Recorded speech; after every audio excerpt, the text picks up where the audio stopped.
1 मे. कोणत्याही कृतीत हेतुशुद्ध पाहिजे.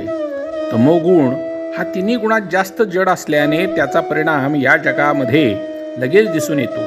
दुष्टबुद्धी हा तमोगुणाचा परिणाम आहे, परंतु भगवंताच्या नामाने बुद्धी स्वच्छ करण्याची सोय माणसाच्या ठिकाणी आहे. यासाठी पुष्कळ नामस्मरण करावं, म्हणजे सत्वगुणाचा उदय होतो, बुद्धी शुद्ध बनते.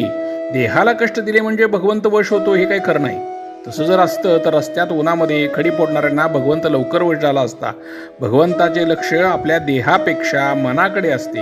आपल्या मनामध्ये प्रापंचिक हेतू ठेवून भगवंताच्या नामाने उपवासासारखे कितीही कष्ट केले तरी ते पाहून लोक फसतील, पण भगवंत फसणार नाही.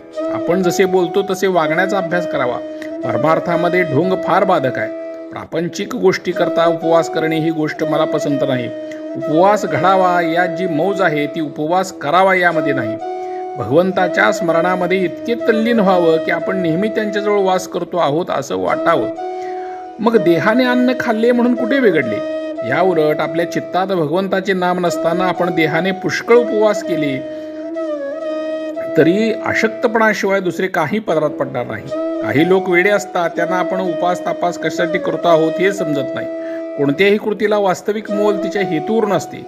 हेतू शुद्ध असून एखादी वेळी कृती बरी नसली तरी भगवंताच्या घरी चालते, पण हेतू चांगला नसून कृती मात्र फार चांगली असली तरी भगवंत त्यापासून दूर राहतो. माणसाने केलेले उपवास निष्काम असून तो केवळ भगवंताच्या स्मरणात राहावे म्हणून केलेला असला तरी फारच उत्तम.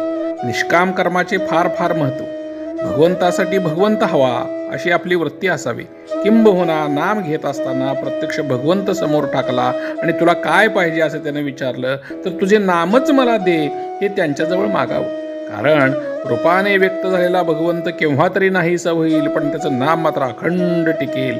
आणि त्याचे नाम घेतले की त्याला आपल्याकडे येणे जरूर आहे.